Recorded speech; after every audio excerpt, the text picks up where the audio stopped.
یہ غوث پاک کے ڈنکے بجانا، یہ غریب نواز کا عرس منانا، مخدوم اشرف کا دم بھرنا، وارث پاک کے نعرے لگانا، امام اہل سنت کی باتیں کرنا، اولیاء اللہ کے تذکرے کرنا، آخر یہ کیا چیزیں ہیں؟ کیا ہمارے لیے اللہ کافی نہیں ہے؟ ہمارا اللہ تو وہ ہے جو کن فرما کر کائنات کو پیدا کرتا ہے۔ ہمارا اللہ تو وہ ہے جو ہمیں کھلاتا ہے، ہمیں پلاتا ہے، ہمیں جلاتا ہے، ہمیں موت عطا کرے گا۔ پھر جب ہماری ہڈیاں مٹی کھا جائے گی تو پھر اسی مٹی سے اللہ ہمیں پھر پیدا فرمائے گا۔ تو وہ اللہ جس کی شان بے مثال ہے، پھر اس اللہ تبارک و تعالی کی بات ہم کیوں نہ کریں، ہر محفل میں کریں اور اسی کی بات کریں۔ دوسروں کا ذکر کیوں غوث پاک کا ذکر، کیوں غریب نواز کا ذکر، کیوں وارث پاک کا ذکر، کیوں زندہ شاہ مدار کا ذکر، کیوں سید شادات کا ذکر، کیوں وارث دیوا کا ذکر، کیوں محبوب الہی کا ذکر، کیوں قطب الدین بختیار کاکی کا ذکر؟ یہ سب ذکر کریں گے تو اللہ سے دور ہو جائیں گے، اللہ تبارک و تعالیٰ کا قرب نہیں ملے گا۔ یہ ساری غلط فہمیاں آپ کے دل و دماغ میں ہیں۔ دیکھو، اگر یہی بات ہے کہ اللہ ہی اللہ کرنا ہے تو پھر اللہ تبارک و تعالیٰ نے قرآن مقدس میں یہ کیوں فرمایا، یا ایھا الذین آمنوا اتقوا اللہ وابتغوا الیہ الوسیلہ؟ آپ غور کریں، میں اہل علم کی توجہ چاہتا ہوں، سنجیدہ طبیعت لوگوں کی توجہ چاہتا ہوں، اور عقل مندوں کی توجہ چاہتا ہوں، تاکہ امت سے اختلاف ختم ہو۔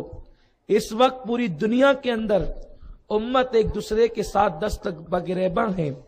آج امت کو اتحاد کی ضرورت ہے، اس لیے قرآن کی صحیح تعلیمات ہمارے سامنے آنی چاہیے تاکہ امت سے جھگڑے دور ہو، فسادات دور ہو، یہ امت پوری وحدت کے ساتھ، اتحاد و اتفاق کے ساتھ رہے۔ جس کا رونا ڈاکٹر اقبال نے رویا، حرم پاک بھی قرآن بھی اللہ بھی ایک، حرم پاک بھی قرآن بھی اللہ بھی ایک، کیا بڑی بات جو ہوتی کہ مسلمان بھی ایک۔ مسلمانوں کو آج صحیح عقیدے پر، سچے عقیدے پر، صحابہ اور سواد اعظم کے عقیدے پر متحد ہونے کی ضرورت ہے۔ تو چونکہ غلط فہمی نا علمی کی بنیاد پر ہے یا تجاہل عارفانہ کی بنیاد پر، تو پھر ہم کیسے اللہ تبارک و تعالیٰ کے قرآن کو سمجھیں؟ قرآن کو اگر ہم اپنی دماغ کی اور اپنی لیاقت کی بنیاد پہ سمجھنے کی کوشش کریں گے تو گمراہ ہو جائیں گے، کیونکہ قرآن کہتا ہے یضل بہ کثیرا ویہدی بہ کثیرا، بہت لوگ اسی کو پڑھ کر گمراہ ہوں گے اور بہت اسی سے ہدایت پائیں گے۔ اللہ نے پہلے گمراہ ہونے والوں کا ذکر کیا، ہدایت پانے والوں کا ذکر بعد میں کیا۔ میرے پیارے آقا علیہ السلام کے پیارے دیوانوں، قرآن کے آیے کریمہ پہ غور فرمائیں۔ میرا اللہ فرماتا ہے یا ایھا الذین آمنوا اتقوا اللہ، اے ایمان والو اللہ سے ڈرو۔ آپ غور فرمائیں، اگر میرا اللہ یہ کہتا یا ایھا الناس اتقوا وابتغوا الیہ الوسیلہ، اے لوگو اللہ سے ڈرو اور اللہ رب العزت تک پہنچنے کے لیے وسیلہ تلاش کرو، تو ہم سمجھتے کہ یہ بات کافروں کو کہی گئی، مشرکوں کو کہی گئی، یہودیوں کو کہی گئی، نصرانیوں کو کہی گئی۔ لیکن میرے اللہ نے جس کی حکمت بالغہ پہ ہم قربان جائیں، وہ کہتا ہے یا ایھا الذین آمنوا، اے ایمان والو، اتقوا اللہ، اللہ سے ڈرو، اور پھر وابتغوا الیہ الوسیلہ، اللہ تک پہنچنے کے لیے، حاصل کرنے کے لیے وسیلہ تلاش کرو۔ اب آپ دیکھیں، یا ایھا الذین آمنوا میں کلمہ لا الہ الا اللہ آ گیا، محمد الرسول اللہ بھی آ گیا، یعنی ایمان لے آئے تم قیامت پر، حشر نشر پر۔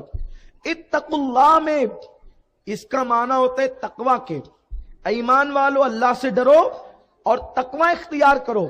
اور متقی وہی ہے، متقی وہی ہے جو نمازی ہے، روزے دار ہے، حج فرض ہونے کے بعد حج کر چکا ہے، متقی وہی ہے جو گناہ سے بچنے والا ہے، متقی وہی ہے جو اللہ کی تسبیح و تحلیل کرنے والا ہے۔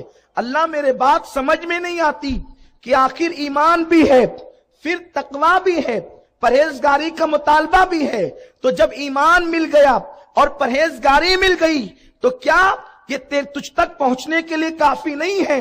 پھر تو نے وَابْتَغُوا کہہ کر وسیلہ تلاش کرنے کا حکم دیا۔ تو آخر جو لوگ یہ کہتے ہیں کہ یہاں وسیلے سے مراد اعمال ہے اور صرف اعمال ہیں، عمل اور صرف عمل ہے اور اس کے علاوہ کوئی چیز نہیں، تو اتقوا اللہ میں تو آ گیا عمل، اب مزید پھر کس عمل کا ذکر ہو رہا ہے؟ میں اس کا منکر نہیں کہ اعمال کا ذکر نہیں، لیکن بات اتنی ہے میرے پیارے آقا علیہ السلام کے پیارے دیوانوں، اللہ نے اس تک پہنچنے کے لیے جو وسیلہ تلاش کرنے کا حکم دیا تو اس سے مراد یہ ہے کہ اللہ کے وہ مقبول بندے جن کی مقبولیت پر زمانہ متفق ہو چکا ہے، جن کی مقبولیت پر زمانہ اتفاق کر چکا ہے، ان کا دامن پکڑ لو، اس لیے کہ یہ دنیا کا دستور ہے کہ دوست کا دوست بھی دوست ہوتا ہے اور دشمن کا دوست دشمن ہوا کرتا ہے۔ اللہ فرماتا ہے وَابْتَغُوا إِلَيْهِ الْوَسِيلَةَ، اب اگر نماز کو وسیلہ بناتے ہو انکار نہیں، لیکن نماز کبھی قبول ہے اور کبھی ناقبول ہے، نماز کبھی مقبول کبھی نامقبول ہے، کبھی قبول اور کبھی رد کر دی جاتی ہے۔ میرے پیارے آقا علیہ السلام کے پیارے دیوانوں، اب میں نے نماز کا نام اس لیے لیا کہ نماز افضل العبادات ہے، اللہ اکبر، بلکہ ایسا بھی ہوا کہ کبھی بڑے بڑوں کی بھی نامقبول کر دی گئی۔ تو آخر اللہ تبارک و تعالیٰ نے اپنے تک پہنچنے کے لیے جنہیں وسیلہ بنانے کا حکم دیا تو وہ کون لوگ ہیں؟ وہ اللہ کے مقبول بندے ہیں، ان کے دامن سے وابستہ ہو جاؤ، اس لیے کہ وہ اپنی مقبولیت کی بنیاد پر اللہ رب العزت کے دوست ہو چکے ہیں، اور میں اور آپ اللہ کے دوست نہیں بن سکتے۔ ارے ذرا سوچو تو صحیح، جن کے چہرے پہ داڑیاں نہ ہو کیا وہ اللہ کے دوست بن جائیں گے؟ جو مسجد کے اندر نماز کے لیے نہ آتے ہوں کیا وہ اللہ کے دوست بن جائیں گے؟ جو لوگ رمضان المبارک میں روزہ نہ رکھ پاتے ہوں کیا وہ اللہ کے دوست بن جائیں گے؟ اور اگر نماز پڑھ بھی رہے ہیں تو کبھی دکان کا ذکر، کبھی مکان کا ذکر، کبھی یہ کبھی وہ، دل و دماغ میں خیالات گھومتے رہتے ہیں۔ بڑی ذمہ داری کے ساتھ عرض کروں، آج وہ دور آ چکا ہے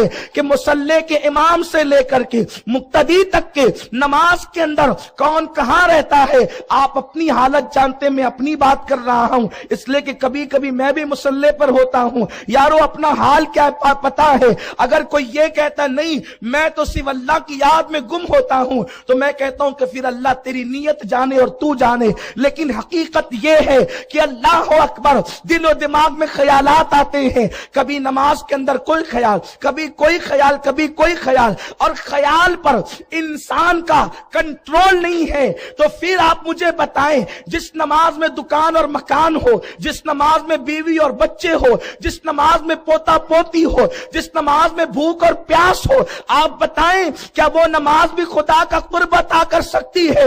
کیا وہ خدا تک پہنچا سکتی ہے؟ تو آپ مجھے بتائیں، نمازی تو ہے لیکن اس نماز میں کیا؟ چلیے ٹھیک ہے، اگر اللہ کا خیال ہی خیال ہے تو پھر آپ روزی کا معاملہ اٹھا کر کے دیکھیں، پیٹ کے اندر کتنا حلال جا رہا ہے۔ قانون تو اللہ نے یہ بنا دیا، پیٹ میں حرام ایک لقمہ ہوگا اس کی 40 دن تک عبادت قبول نہیں کریں گے۔ اب آپ مجھے بتائیں حلال کتنا کھاتے ہیں؟ دوسری حدیث اٹھا کر کے دیکھیں، آقا فرماتے ہیں کہ جو لوگ سود سے بچنے کی کوشش کریں گے سود کے ذرے ان تک پہنچ کر رہیں گے۔ آپ مجھے بتائیں، ہم دعوتوں میں جاتے ہیں، خود چلو بہت حلال کا کماتے ہیں لیکن دعوتوں میں جاتے ہیں، کون کیسا کما رہا ہے، کس شان سے کما رہا ہے، کس انداز سے کما رہا ہے، حسن زن رکھ کر کے کھانے کا حکم ہے لیکن پیٹ میں کچھ تو جاتا ہی ہے۔ چلیے ٹھیک ہے کہ حلال ہی حلال تھا، اس کے بعد حال یہ ہے بینگن بنے تو کہ اس بینگن کے جو سبزی اگتی ہے اس پر چھڑکاؤ، گیہوں پر چھڑکاؤ، اس پر چھڑکاؤ، اس پر چھڑکاؤ۔ کیسا دور آ گیا ہے، زمانہ کیسا آ گیا گیا ہے کہیں سے کہیں تک کہ آپ دیکھیں بیمار پڑے تو دوائیوں کے اندر الکوہل.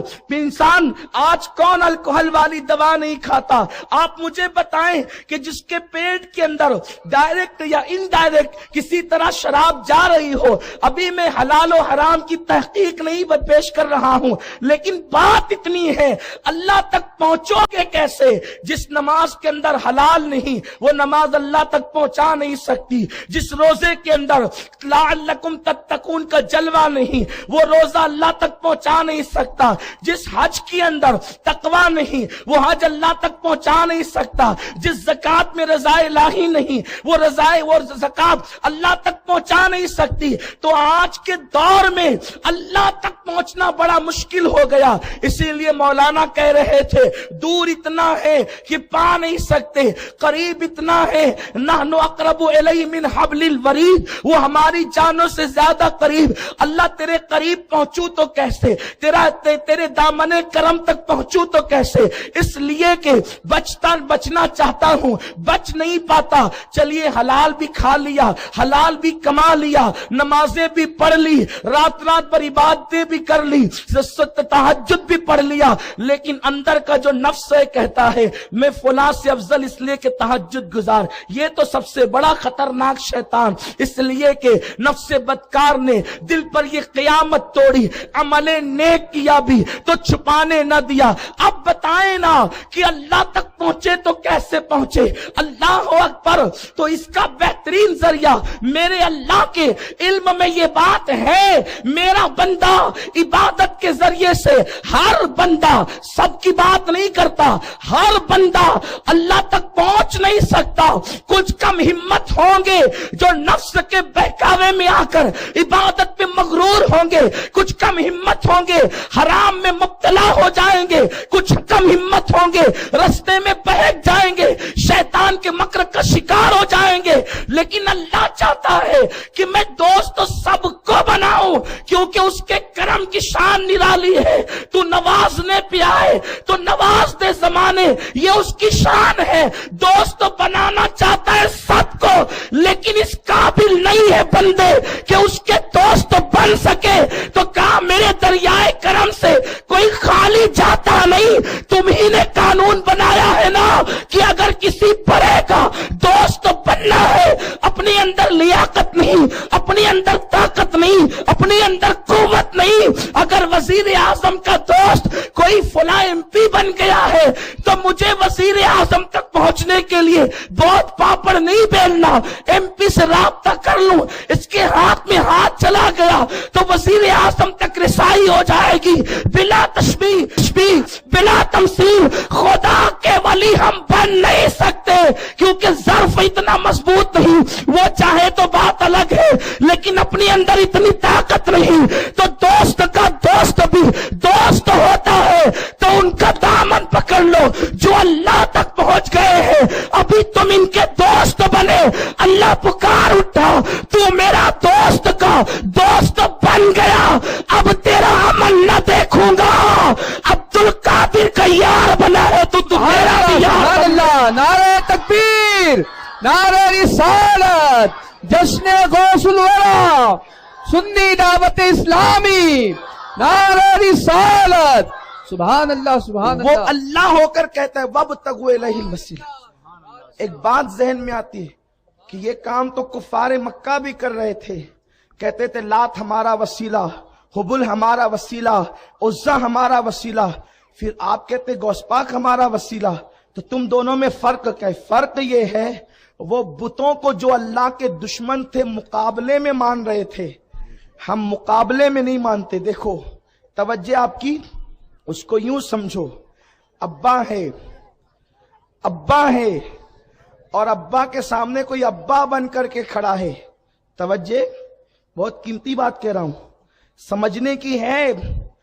ابا ہے اور ابا کے سامنے کوئی ابا بن کے کھڑا ہے. تو ابا کے سامنے بولے تو میرا ابا، تو بولو کہ ابا کیا کریں گے؟ ابا بولیں گے ایسا تو نکلا. اور وہ بھی جس کے دو باپ ہوں پھر وہ شریف تو نہیں ہوتا. یہی تو ہے، ابا کے سامنے کسی کو ابا ماننا تو یہ باپ کی بھی توہین،